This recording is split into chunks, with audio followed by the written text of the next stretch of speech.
Well, welcome back to the Not Yet Now podcast. Good to see you guys again. It's great to be here, It's Zach. great to be here. I did like a whiplash. I didn't know that was your actual open. We went from, are we ready? Okay, we're back. We're back. We're always recording. Always got the cameras are always rolling. We were talking about Max is getting married, my son. Have we announced that on this podcast? I actually don't think so because when they got engaged was the week we had already pre-recorded, and so maybe we didn't haven't talk even about that. talked But yeah, about we got Grim. another child who is becoming an adult, who is got engaged a few weeks back. We were just talking about the wedding and how much the wedding's going to cost, and we're not paying for it. Praise the Lord. Not my problem. You only got one more to pay for. That's true. Yeah. And we'll be so old by then. Yeah, we'll be set by then. And then Jill was talking about how much she spent on the engagement party, and you had the hilarious line, "That's book money." That's book money. Because Jill wrote a book called Shallow, and so anytime there's like she spends money on something that she thinks I want to prove, that was my book money. Well, there's so few books. Anyone who's ever written a book knows this. So few books actually turn a profit.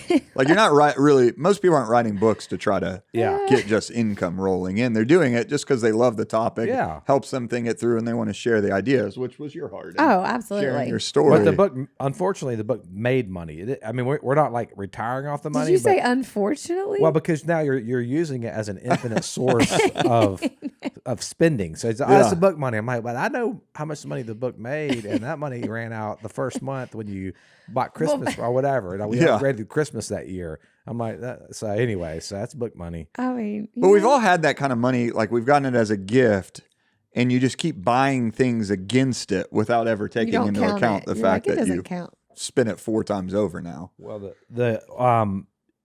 when you look at marriage problems, there's the two main issues in any marriage are sex and money. Mm-hmm. Yeah. That's the two big ones. And so this has been the sex ain't good if the stress of the money's there. look at her. Wow. Wow. Okay. Okay. Tell us Is that more. okay to say? Yeah, I don't know if you can say that or not, Jill, but money is a big issue in marriage. Well, they say money can't buy happiness, but all the studies do show there is a certain level that if you live below that line, it's such a point of stress and contention, and you're worrying about it, that it doesn't allow you then to pursue other things in a healthy way. Well, my mom was always like, I don't care about money. I don't care nothing about money. I couldn't care less. And then I was like, but you do care about what money can buy. So she didn't care about the money, but she just cared about the security, the house, the decorations. So it was a point of contention, certainly in the family I grew up in. But you got to keep in mind, my mom grew up, feeling them. They were dirt poor. So they all had a weird thing about poverty and about security and food, and it's a weird. When you grow up really, really poor, it's a thing. Mm-hmm. We grew up kind of poor. There were times in my life where we were pretty, very poor. When my dad got fired from the ministry the second time, because I remember we were in our rental house, and because we were renting, we didn't own our own home. I don't think we owned our own home until I was in like the 8th grade. We just rented all the way through. And my dad was a preacher, and in the denomination I grew up in, preachers didn't make a lot of money. And so when he got fired, I remember we had like nothing, and people like showed up at our house with like groceries, and it was a weird feeling because I was like embarrassed, but I was also like, yes, we got groceries. So maybe that's why our first marital fight was over groceries. It was in the grocery store. Maybe so. Over Daisy sour cream. Oh, he wanted the off-brand. You wanted the brand. Yes, well, to be fair, I'd been living on my own I've been on my own, paying my own way. Jill, her dad like took care of everything. And so he like paid for her car, she didn't even have got my oil changed for me. Yeah. I didn't even have he would just take it, get the oil changed. She was a little princess. She was princess. So I thought that Zach, would just take that role over, and yeah, no more gas card. She had her dad's gas card, a BP credit card. And so whenever she needed gas, when was your first job? Oh, I worked I worked. Oh. Like I was always working. You I just got to worked. spend that money on whatever. That was just book money. Fun money. That was book money. There's where it comes from book right money there. right there. That was That's where it book started. money, That's baby. book money, No, man. I always worked. Oh, I okay. loved working retail. I worked at a children's clothing store, Express World brand. Oh, yeah. I love working retail. I waited tables. I was always a hard worker. Okay. I wasn't. But you wanted the Daisy. He wanted to save money on the He off-brand. wanted the off-brand, and I think I had already gotten Doritos, and he wanted the off-brand Doritos, and so this was like the third item that he removed from our buggy and replaced it with the off-brand. We just got married. It's the first. It was time our we had been very grocery first time to shopping. grocery shop, and so I had romanticized this. I've been wanting to be Yeah. a wife my whole life, and now we're shopping for our own house, and I'm gonna cook and all of the things. And then I end up storming out of Walmart. Oh yeah, she throws the Doritos in, and as soon as she puts them in, I'm like taking them out, grabbing the Sam's Choice. To be fair, there are some things that I knew were just as good. I don't promote generic food, but Sour cream, just as good. yeah, sour cream doesn't matter. Yeah. And The Doritos, I will say, No, actually. Sam's Choice back in the day, back in the early 2000s. I don't know what it's like now, but back in the day, Sam's Choice was pretty good on the Doritos. It was pretty close. Jill Anyway. says agree to disagree. You don't think so? I don't know. Well, anyways, I'm putting stuff in and out, and then she put that Daisy sour cream in there, and I said, Jill, I don't think you understand what's going on here. We're not made of money. Yeah, I make 30. But I think you said something like, I can't remember. It's been 25 No, I didn't. years. I was just like, I make $30,000 a year. Like this is like a finite. There's no book money anymore. Like we're living off 30 grand a year.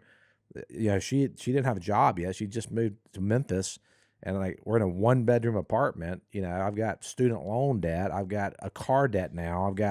I had a cell phone bill. I mean, got the whole thing. I'm like, I've done the number. I've ran the numbers. We're not getting Daisy sour cream. And I mean, she storms out of Walmart, and like the whole buggy full of groceries is just sitting there. And I'm like, Did you go after her, or what'd you do? I mean, at first I'm like, what in the world just happened? And so that turned into about a 4-day fight. I think that was the first moment when I was like, What have have I done? Like, this is forever. This is a great This lead is into the text. forever. Oh, that's the first time I was like, what have I done? Yeah. And to be honest, our first year of marriage was pretty, maybe first 7 years was like, Yeah, I was going to say, it was more than just the first year. we had a lot of good times, but we had a lot of bad times. Yeah. It was like, it was kind of like schizophrenic or bipolar. That's how, we were very much that way. And then, I mean, you're trying to train somebody. I say were. We. You're trying to train somebody. And it takes a long time. It takes a while to get them lined out. And the best ones. Go ahead and put them it takes comments in, longer. ladies. Go ahead. Go ahead. The ladies that are listening, just rate them. Here's another thing too, because we are in Mark 10. We're going to talk about the Jesus's conversation about marriage. But what's interesting is we went to do premarital counseling before, and but no, we did premarital counseling after we got married because we were apart. We lived during apart. our We did engagement. like a couple of sessions before, but we did the majority after, which I don't recommend. But Jill's personality and her whole like demeanor is very likable. She's non-offensive. She's like bubbly. Like she's a lot more attractive, like in terms of like her demeanor than I am. I'm more confrontational, annoying, a know-it-all. That's how people at least perceive me. And so we go to this premarital counselor who was a minister at the church, and I'm like, I sit down, me and Jill, and we're like opening up, and I mean, it was very clear in the first like 10 minutes that there's no way this guy can objectively observe what Because he on. couldn't stand you, and He really could not liked her. stand me and just adored Jill. Yeah. And so I went back a second time, and then I was like, "There's no way I'm doing this. I'm not doing it." So we shut down. I shut down the pre-marriage because she's too likable. I'm like, you don't understand this woman right here. She got some fire. Well, I mean, some fire. And no one believes me, but I'm like, I'm telling y'all. Now, eventually, everybody in our orbit got to, I got to see Jill whenever she's in firebrand mode. Yeah. But there's a side of Jill that, like, when you I mean, she can go scorched earth. Yeah. Amen. Yeah, I can. Well, I'm not- Colby and Rachel, another couple in our church. Yeah. They Colby was taking a shower one day, and he had just been thinking about this type of dynamic. And he comes out, wraps a towel around, and he says, "I got it." Talking to Rachel's wife, he said, "I'm a diesel truck. You're a Honda Accord." She's like, "What are you talking about?" He said, "You're a Honda Accord. Like you're likable. You make sense. Like you're easy to get along with. You fit on the road very well. Like everyone gets along with you." He said, "I'm a diesel truck. Like no one likes me. I'm loud. I'm obnoxious. But when you need to move something, guess who they're calling? Yeah. Like they're calling me. If The you need to diesel. tow something, they're calling me. Like I have a purpose. It's very loud. It's obnoxious a lot of times, but I serve a purpose. You get along with everybody, but when you need me, they're calling me." Say, I like that. I like that, and I think that's true in our marriage. I mean, you'll. I don't know if you're a Honda Accord though. Me. You got a little more. You got a little more fire. Well, I'd so like, like a red Corvette. I'd like to think I was a minivan. What, a red Corvette? That's a whole nother story. All right, let's. It move is on a to good Mark. lead in Jill to the shows up. teaching on Jill- divorce. Let's move there. on We got to Mark 10. Okay. Okay, you don't want to go there. No, we're not We'll going go, there. we won't go there. I haven't today. actually heard the story, so I'll tell next you after next the time. podcast. I'll tell you the red Corvette story. It's funny. All right, so we're in Mark 10, and this is Jesus having a conversation. It seems to be about marriage. Brandon, you're going to make the case it's not about marriage because you already said that when you walked in this morning. Well, it's not. Jesus knows the hearts of the people that are talking to him. Yeah. He knows they're not really trying to get an answer on marriage and Yeah. divorce. I mean, it says in verse 2, they came up in order to test him, not to seek his wisdom and his guidance. Oh, you're the Son of God. Tell us how we should view this. We really need help. But how can we marginalize you? How can we turn half of the population against you? Because there was a disagreement around divorce within the Jewish community. And to be fair, I mean, based on this passage and others, there's disagreement inside the church today on what's permissible Yeah. for someone who's been divorced. Can a divorced person get remarried? So we'll try to talk about that today because I think we both had it. I personally had a very close experience with one particular teaching of this from the church that we were a part of in Louisiana, and one of the founding elders had a very firm position on this, and it ended up causing a lot of problems in the church, and a lot of families were really destroyed. And this was the guy that mentored me. And later on in his life, he repented and actually changed his position and felt really guilty because there was I'll tell the story in a little bit, but let's read the passage first, and then we'll get into that. And he left there and went to the region of Judea. This is, by the way, Mark 10:1, and beyond the Jordan, and the crowds gathered to him again and again as he was. Excuse me. Say this. Excuse me. You never read. He broke protocol. Yeah. Jill, why don't you go ahead and read this for us, and we'll dive into it. And he left there and went to the region of Judea and beyond the Jordan, and crowds gathered to him again. And again, as was his custom, he taught them. And Pharisees came up, and in order to test him, asked, "Is it lawful for a man to divorce his wife?" He answered them, "What did Moses command you?" They said, "Moses allowed a man to write a certificate of divorce and to send her away." And Jesus said to them, "Because of your hardness of heart, he wrote this commandment. But from the beginning of creation, God made them male and female. Therefore, a man shall leave his father and mother and hold fast to his wife, and the two shall become one flesh. So they are no longer two, but one flesh. What therefore God has joined together, let not man separate." And in the house, the disciples asked him again about this matter. And he said to them, "Whoever divorces his wife and marries another commits adultery against her. And if she divorces her husband and marries another, she commits adultery." So Brandon, you were making the point that setting this up, I think it was a great way to do this. This isn't a real inquiry from the Pharisees on what is permissible in terms of marriage and divorce. I mean, this is specifically a trap to set Jesus up because he's coming in, as was his custom. Jesus, everywhere he went, he kind of embodied that position of a rabbi, of a teacher, as was his custom. So he's coming into the setting here, and he's doing what Jesus does. He's doing his ministry. Obviously, they're threatened by this. They're threatened by everything that Jesus embodies, the coming of the kingdom. And so their agenda we have to see their agenda in this, because this isn't just purely a doctrinal statement about marriage and divorce. I mean, this really is Jesus responding to them trying to set him up, and he's going to expose the core of the issue here. It's not that objective truth doesn't exist within Scripture. Obviously, we believe that it does. However, you have to read all of these things within the context that they're being revealed. And the context is the story about Jesus, who's there teaching. It says, as was his custom, he sat with crowds, he was teaching them, he was talking about the kingdom. And then they come to him because they feel threatened. They don't like the fact that he's pulling their people away. And so they lay this trap, because basically there were two predominant views on divorce within Judaism at the time. It was, you can leave your wife for any reason.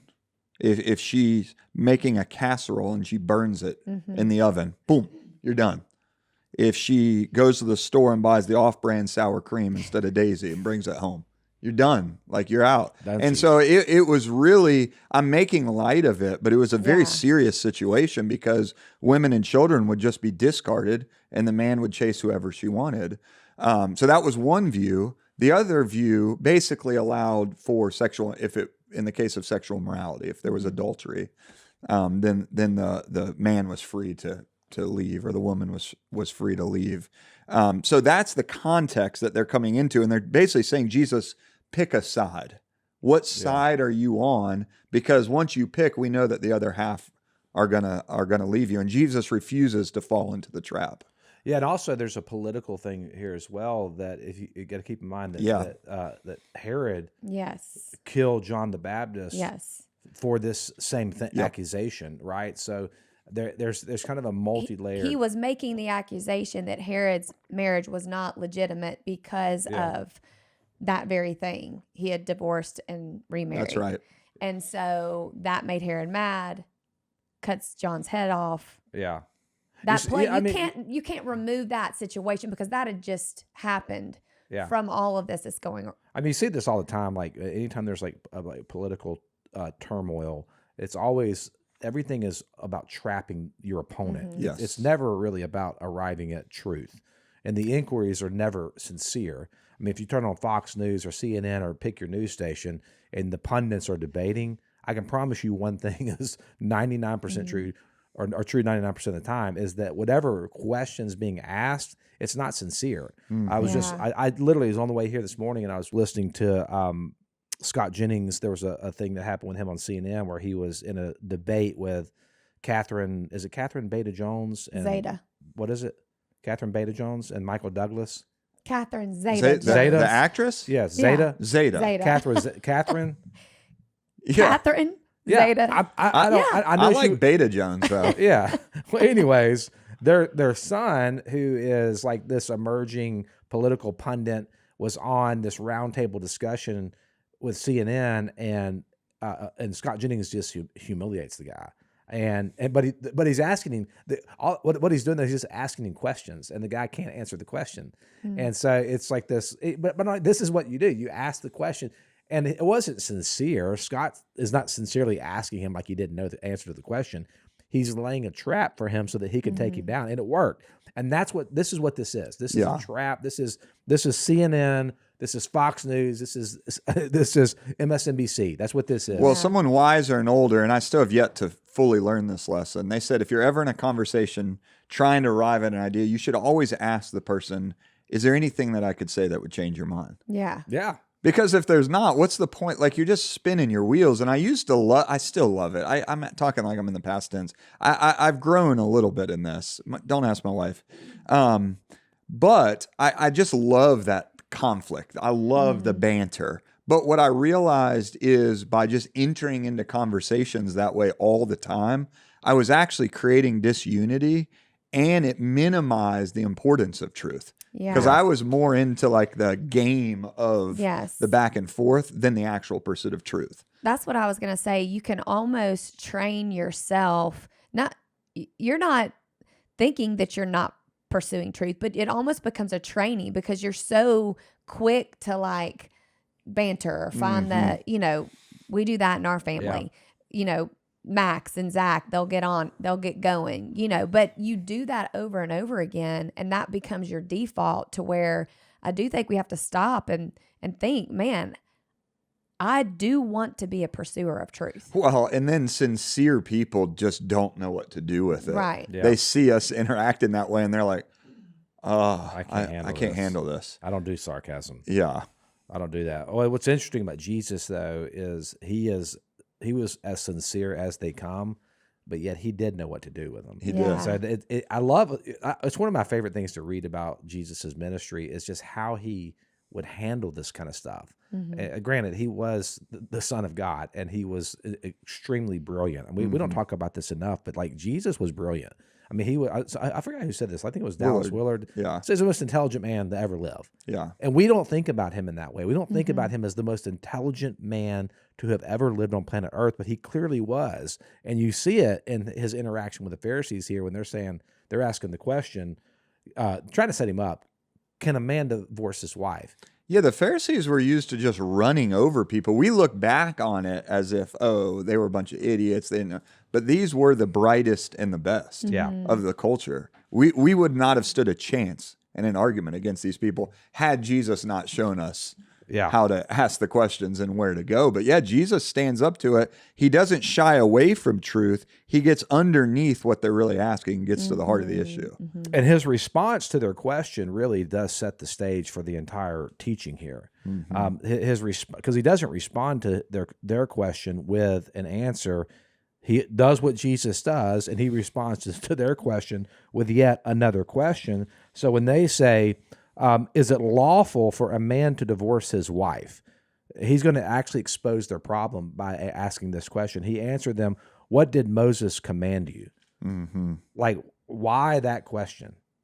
I mean, like he's laying the trap for them. They thought they were trapping him, but the problem is they're playing what is it, chess, and he's playing 4D chess or even 5D chess. Or this guy's on an infinitely more. He's on such a deeper level that they can't even deal with him. Well, I love it. He appeals to authority that they would have both agreed on. Yes. So he goes to Moses because obviously the Pharisees hold Moses up as the guy that spoke on behalf of God to reveal the way the world works. Yeah. And so I love that he goes there to start with because it brings them under the same source of authority to have the conversation. But you got to remember, he was just on the Mount of Transfiguration with Moses. Yeah, that's So it's kind of like the irony here is thick. That he could have been like, yeah, I was just with Moses. On that mountain over there, he's just with Moses, talking to him about his departure, and then now that he brings Moses back into it because he's bringing up their guy, the one that they put all their hope in,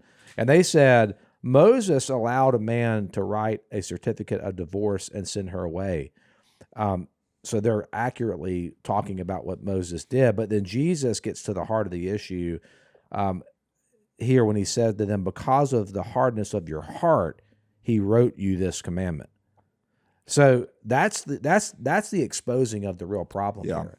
And I mean, he lets them basically gives them enough rope to hang themselves in this comment. Yeah, he gives them enough rope to hang themselves. And what he does is he actually goes from Moses back to creation and goes back to the original intent. Because essentially what they're asking is this. Yes, they're trying to trap him, but the heart of the debate that was a real debate was how much can we get away with? Yeah. That's ultimately what they're asking. Just like a couple when they're 16 and they come to us asking for advice and they're asking how far is too far. What they're asking is how much can I get away with this person? First base, second base, is third base okay? Like how close can we get to sin without going over the line and still be good with God? But what that communicates is the good life is actually on the other side of the line. God is trying to keep us from something. That the line's here, the good life's actually on the other side, but God isn't very much fun and he doesn't really want what's best for us. So how close can I get to that good line without making God unhappy? That's what they're asking is, when can I finally get rid of this woman that's annoying me or bothering me? When can we actually get divorced so I can move on? And Jesus, that was never the intent. This was given because of hardness of heart, but the design was fruitfulness within a covenant marriage. Right. And I think it's this idea of just, can you give me something that I can check off? That's right. Give me something I can check off and measure, because what I'm scared to death to do is to actually give you my whole heart and to really follow you, God, with all my heart, soul, mind, and strength. Because if I do that, then that might require me to lay down a lot more than I want to lay down. Well, because because you got to keep in mind the trap, though. What's the trap? The trap is, did God permit divorce?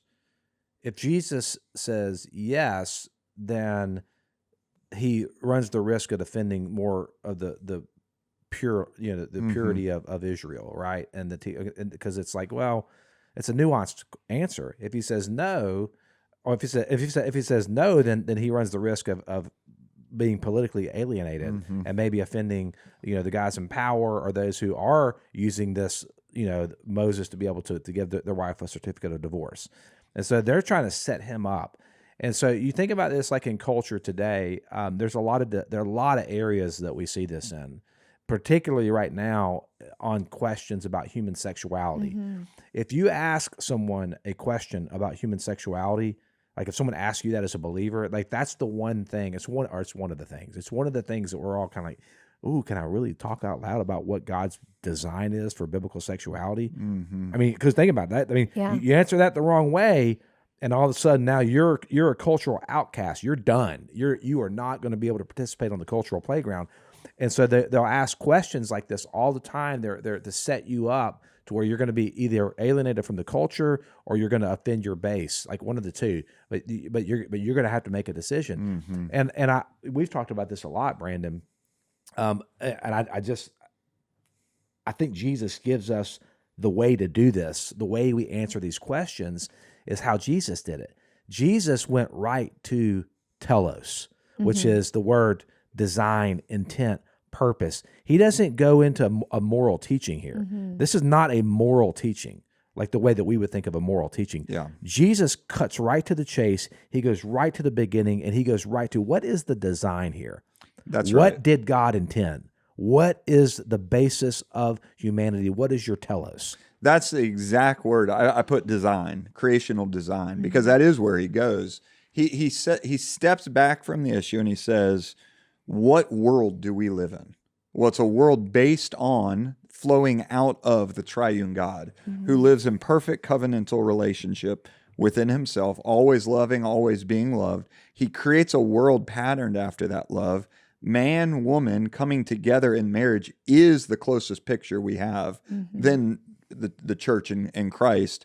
But man and woman coming together in that, their love creates life, and that's what the world is designed to do. And so he cuts back through all of it and says, but what was the purpose of marriage? Like, why was it even given in the first place? Yeah. Can we step into that reality and believe that that's best rather than pursuing something that tears down and tramples on what I've declared to be good?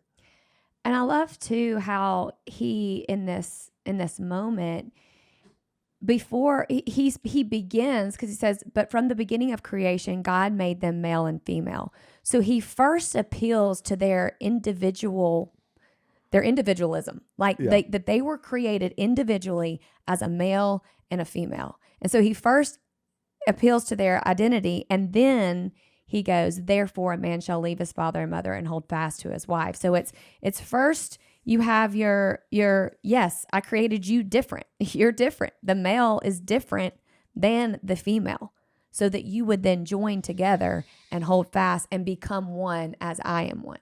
Well, this is what's really interesting in this, and I think this gets to why we feel this like, ooh, I struggle to have a strong opinion on issues like this or to be very outspoken. It's, can we have an ideal while also loving those that can't measure up to the ideal?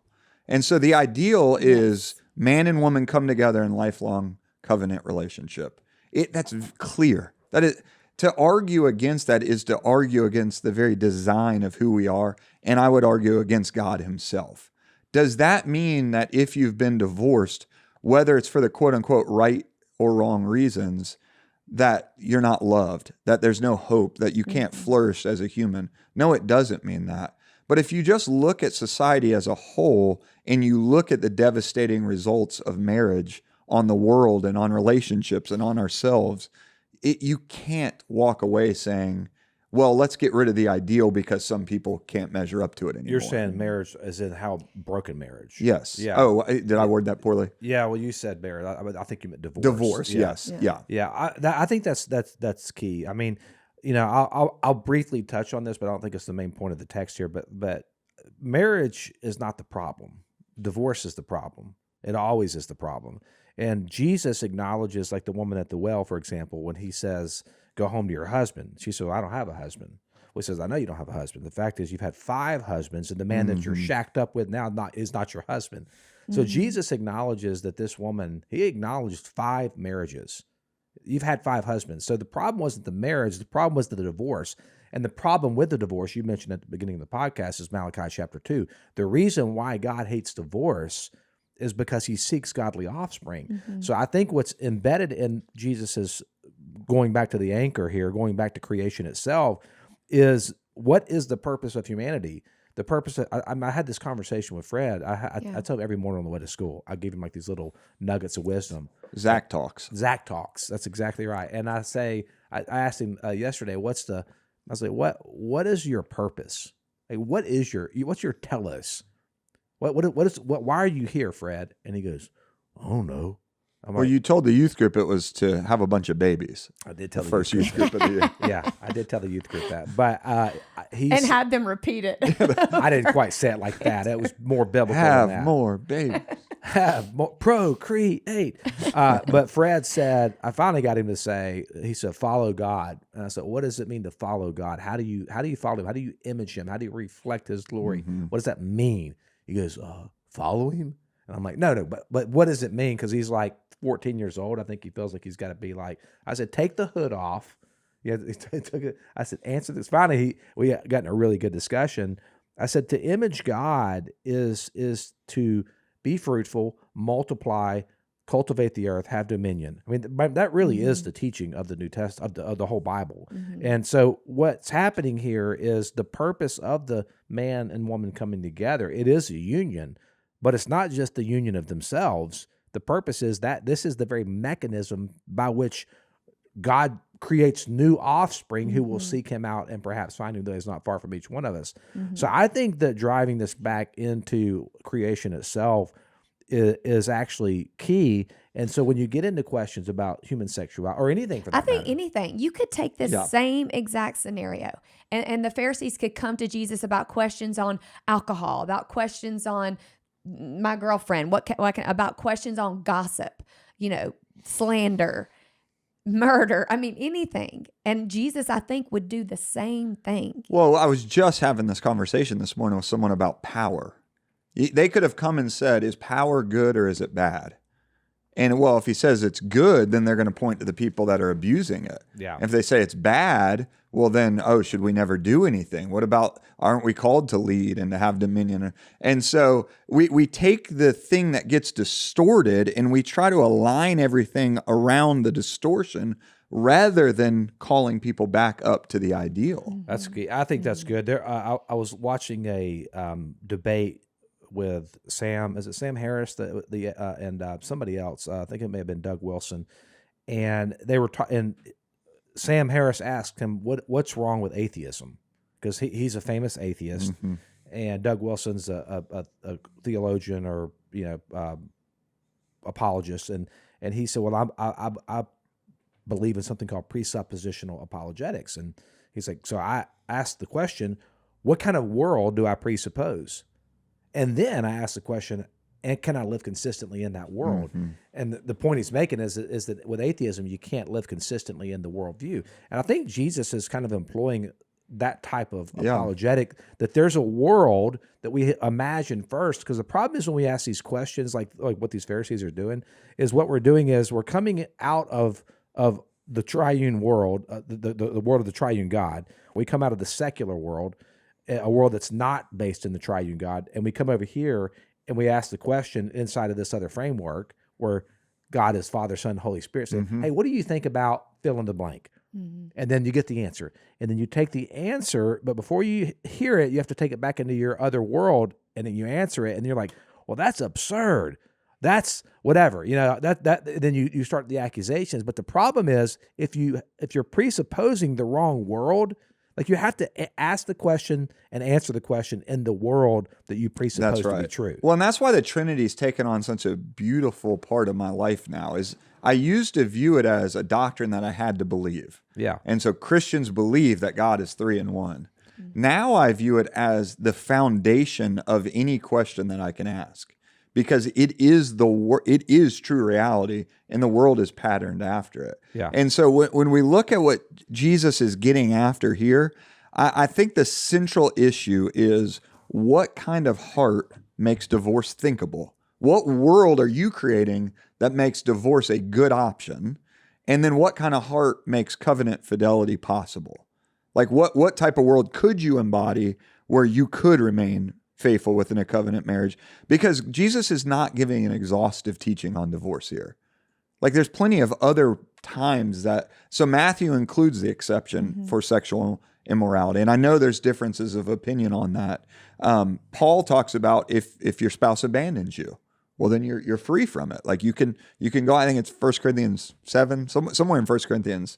And then all throughout Scripture, we see God dealing with people that break covenants over and over and over again, and yet He's merciful, and He welcomes them back, and He forgives them. So this isn't just a cold, callous teaching on divorce and saying that you're just committing adultery if you don't listen to what I'm saying. And to be fair, I mean, we know couples like my cousin Al and Lisa who she did commit adultery on him, and they did not divorce. Yeah. And I think that was the right move. I don't even think that. And then we've also known couples who have stayed together and built a wall down the middle of their home. Yeah, but they were not technically divorced, but literally lived completely separate lives because they built a wall down the middle of their house. That's and that is not. That's not. Is that figurative? No, that really that's happened. a literal wall. They literally built a wall, and one guy, he got the kitchen, she got the whatever, and it was like, and they lived that way for many, many years. Yeah, so they're by the letter of the law, they're not divorced, right? But in every intent in their heart, it's we've also walked with couples who have gone through infidelity where but they would not yield themselves to each other post infidelity or post marital problems. And they would stay with each other for the children, and our counsel has always been like the goal is not to stay together. That's not the goal. That's why you go back to the beginning. The goal is to be united, to become one flesh, intimacy, connection. I'm not advocating for divorce here. I don't think that you say, oh, then I should just leave. No, you should actually work toward intimacy. You should actually work toward covenant. Work. It's a lot of work. It is a lot of work. I don't think there's enough conversations about the difficulty of marriage and of what becoming one looks like, and how do you get to a place where you can actually feel safe with a spouse to confess your struggles and to have repentance and all of those things. Like, it is a process and it is work. And I always think of, I don't know who said this line, but I heard it from you, Zach, where it's something like a lot of good marriages end because they weren't perfect. Yeah. Francis Schaeffer said something like that, and I think it was True Spirituality, but it was essentially, and I remember we were married at the time. We're still married. We were married back then in those days. I was on my riding lawnmower, my ZTR, and I would listen to audiobooks. And I mean, for years, that's what I would do. And I was listening to that, and we were kind of in a spot where I feel like it was about 7 years into marriage. It was right before we had a real breakthrough. And I think by that there was actually a lot of couples and marriages in our life around us that were ending. Yeah, a lot of our friends, church friends. I mean, a lot of infidelity, a lot of stuff. I mean, it got real for a few years there. We were in the trenches on some dark stuff. I mean, you name it, we were probably dealing with it in our friend group, and that's why we don't blush at all. whenever it comes to like marital issues. If you came and sat down with any of us, I'm not going to blush. I don't care what you tell me. Yeah. We've seen it. But our marriage was, I felt like I think I'd realized that marriage was not going to fulfill me, and that a lot of the ideals that I had for my own marriages, for our own marriage, had fallen. Like we had already like done things and been. We're never going to use the divorce word, and I'm never going. And I think in our vows, I was like, I vowed never to go to bed angry. Yeah. Yeah, I want to. And I'm like, well, I broke that one, broke that one, broke Yeah. that one. And so 7 years in, I'm like, man, everything that we said we were going to do, we haven't done it. We broke all of it. And I was like, crap, man, maybe this whole thing is just I made a mistake. I did crap. This is not how it was supposed to turn out. And I was listening to that. I don't remember the book, but it was Schaefer. And he basically said a lot of great marriages end because they're not perfect. And I thought, man, that's me right now. And we never could find intimacy until I got over whatever that performance metric thing was. I had to kill that thing, and I had to go to what covenant really was about. And what covenant really was about was what God showed us in the gospel. It's what he showed us in Genesis 15. When God alone goes through and says, if you break this covenant, may this happen to me. It was a covenant of grace. I didn't understand that. Yeah. And until I could apply that to my marriage, I could never find intimacy. But now we have been on a journey of intimacy because we were able to experience the covenant of grace. Yeah, we've got to provide space in the church for people to have honest conversations around these things. We may have talked about it before on here, but I remember there was a couple in our church that came to us after the gathering. It was me, you, and Gordon, and I think our wives were back there. And they were angry. They were fighting. They just had a big blow up the night before, and I think he had called her a certain name. And they're like dancing around it. And we're finally like, what did you say? And he said the thing, and we just looked at each other like, raise your hand if you've ever called your wife that. And I think all three of us raised our hands. But we try to like hide these things, and we think we're the only one in it. We have some just ideal in our head that justifies that we're a good enough spouse and our marriage should be this way. But Jesus wants our righteousness not to rest upon our works, but on him. He wants us to throw it all back on him to find healing and grace and power on him. And I will say, a lot of people don't trust the church on this because we've fluctuated in these extremes. So some people in churches are so bent on not letting divorce happen in their church that a man's abusing his wife, and they come to the church. She comes like looking for help, and they're like, "No, you got to stay in that, and God will heal it over time." And she's literally getting beaten. Like I don't think that's God's design, is for her just to sit in there and take that forever. And then the other side is just like, yeah, it's not that big a deal. Everything's covered by grace. Just get out. We'll figure it out. And then God will forgive you if you make a mistake. And I don't think Jesus is paving that as the way either. There's nuance, but at the heart of it is this covenantal relational love. And you can't disconnect truth from relationship. Yeah. No, you can't do it because you'll never offer anything meaningful. There's no one way to say something that's going to apply for every situation. Yeah, so I envy the people. I know people that like are killing it at marriage, but better than we have. That never have lost their temper. And have not said a negative word against their wife, and they don't fight, and they don't scream, they don't raise their voice, and I assume that they're telling the truth when they say that. Part of me is like, yeah, come on, man. But I know there probably are people that are just doing it well. We have not been those people historically in our marriage. Now, but I'm super like I love Jill with all my heart, and we are connected. But we have gone through a lot of pain. We're the couple that's like, yep, I kicked the door in. I literally kicked the door in because she locked it. And I was like, "You're not going to lock me out of the house that I paid for." Kick the door in, and I had to pay for that door. I paid for it three times. Jill takes a phone where I'm on a trip somewhere, and she's back when the cordless phone was cordless phone, and it just conversation ends abruptly. I'm like, "What happened?" I get home the next day, the phone's sticking in out of the drywall where she had thrown a fit of just rage. Yeah, But you know what's crazy about that? Even hearing you tell those stories at that time in our marriage, yeah, if I had thought anyone knew about those things, I would have been Yeah. mortified. Protect at all costs, put up the front at all costs, have the good look at all costs. I would have been mortified. So what's interesting about the sanctification, I think that God is bringing us through because it's still active, is not like, yes, those we're not participating in those behaviors as much, but it's more freedom to be honest about where we're at. Well, we're not sovereign. I was just having this conversation with someone this past week. A marriage, high school sweethearts. This guy was stand up. Like everybody thought he was cream of the crop, Christian, loved the Lord.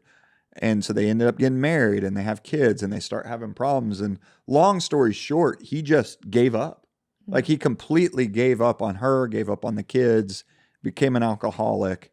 And she had no choice but to leave with the kids. Is she a failure? Well, no. I mean, she's not sovereign. She couldn't have foreseen that would have ended up that way.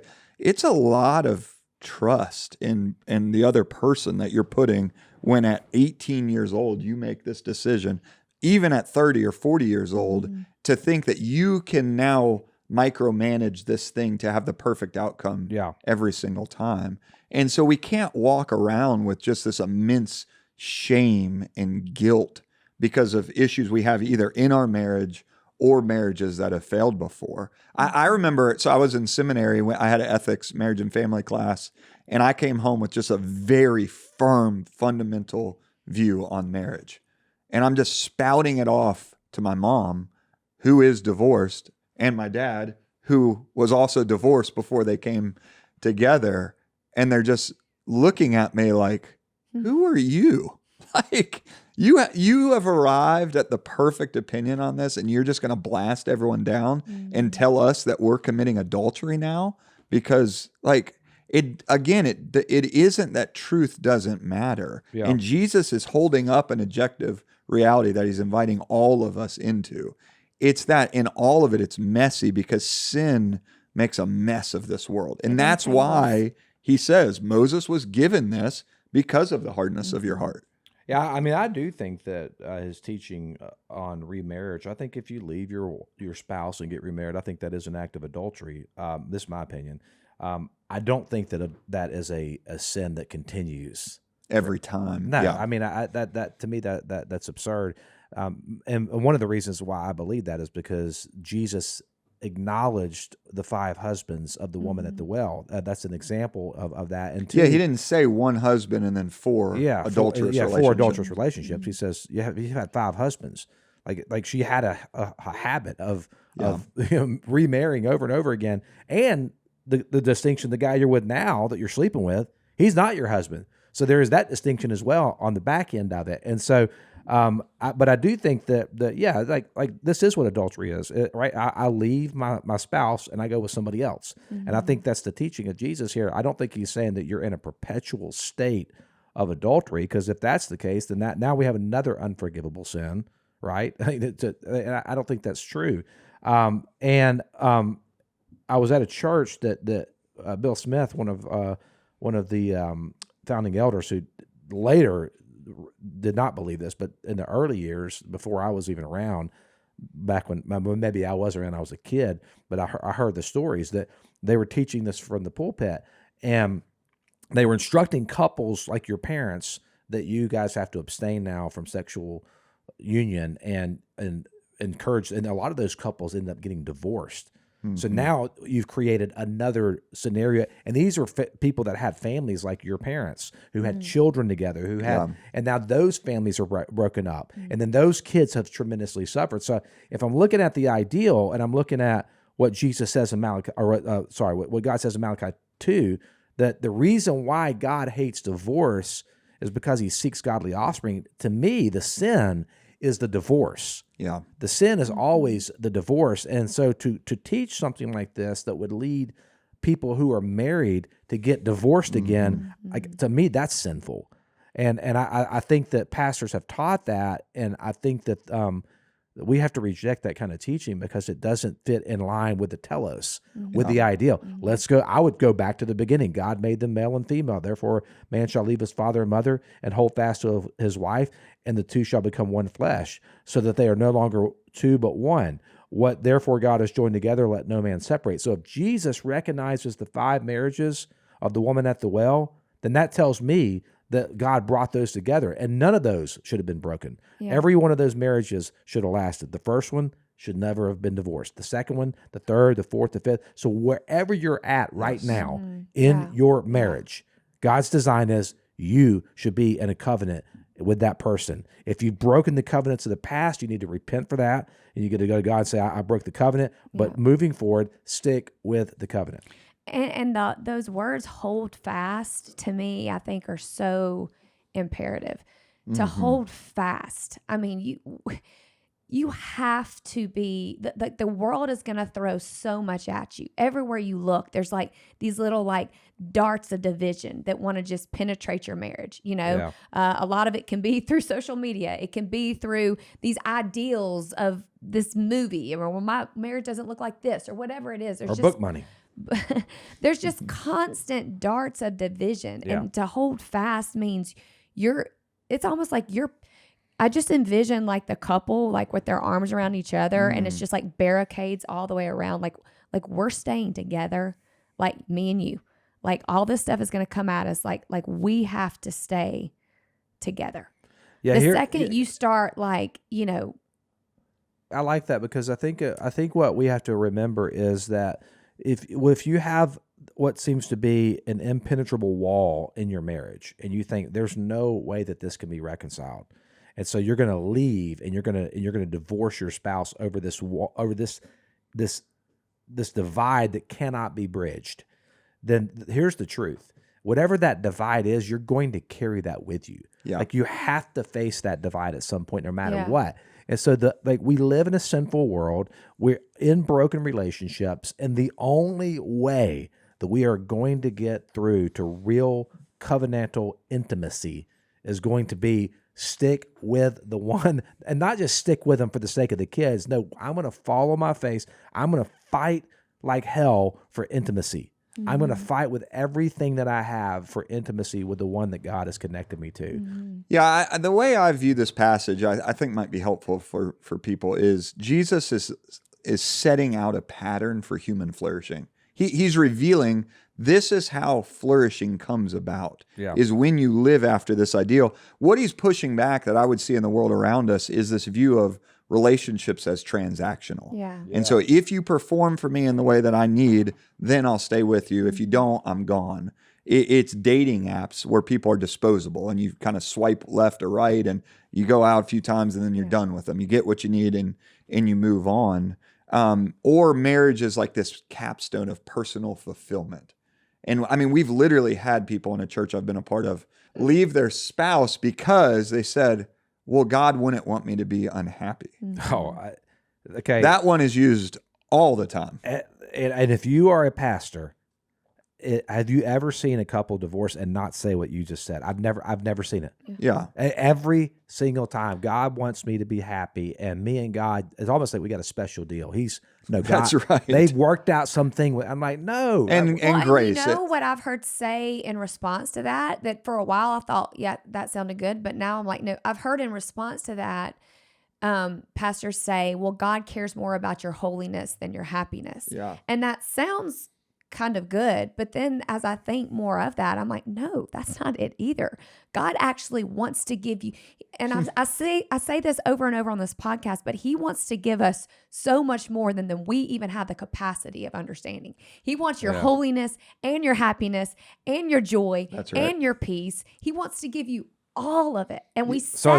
It's kind of true what they're saying, but the problem is that they think that they're going to be he wants me to be happy, and then the part that's a lie that's implied in that statement is, and I get to be the one. Yeah, it's the line we talked about. It's happiness is actually on the other side. So you get this divide between the people that want to be holy and the people that want to be happy. And the reality is God's commands and his laws are actually an invitation into flourishing. That's right. They're not keeping us from flourishing. And so Jesus is confronting this type of life. And so the question I would ask is, which life is better? Like which way of living is better? The one that leads to divorce, which I would call a death work. Like if that becomes the pattern for human existence, it leads to separation. It leads to kids that aren't raised in a 2-parent home. It leads to hate and to resentment and the dividing of resources, or the pattern of life that comes together in covenant marriage, which leads to more kids, more resources. If me and my wife are in a healthy place, we actually can care for you and your family when you need it. Like, which pattern of living is better? That's what Jesus is ultimately after in his response. There's another lie that we've all heard, and every time someone is wants to get divorced. That you just mentioned the first one. The second one is, I married the wrong person. Yeah. That's the second lie, that, I just married the wrong person. And the fact that Jesus, what he says here in this text, by pointing back to the telos, by pointing back to the original intent, design, and purpose of marriage, there's one little line in there that if you can remember this one line, then you will never say I married the wrong person, because the Bible says, what God has brought together, let no man asunder. So God is the one who brings the covenant together, and you didn't marry the wrong person. Like that's a lie from the pits of hell. There's not a person out there that you're gonna like, oh, if I would have married that person, then everything would have been perfect, right. and we would have lived in utopia. That's actually not true. Like, no, you didn't marry the wrong person. What God brought together. So if you're married, God brought that together, and then let no man asunder that. Let no man take that away. I want to make sure and end with this idea that God is always in the process of redeeming us from all the mess that we find ourselves in. And we find ourselves in quite a bit of mess. And so I think the overarching theme of all of our sin that so easily entangles us is that if you want Jesus, he most certainly wants you, and he will most certainly redeem your situation wherever it is and whatever it looks like, your past, your present, and your future. I feel like that guy who he got to barbecue, and if you've seen this on Instagram, and he picks up the bone to see if it's tender, and when the meat falls off the bone, he throws his glasses down. He done. So that was that moment for me right there, Jill. We're done. Mic drop. See y'all next week.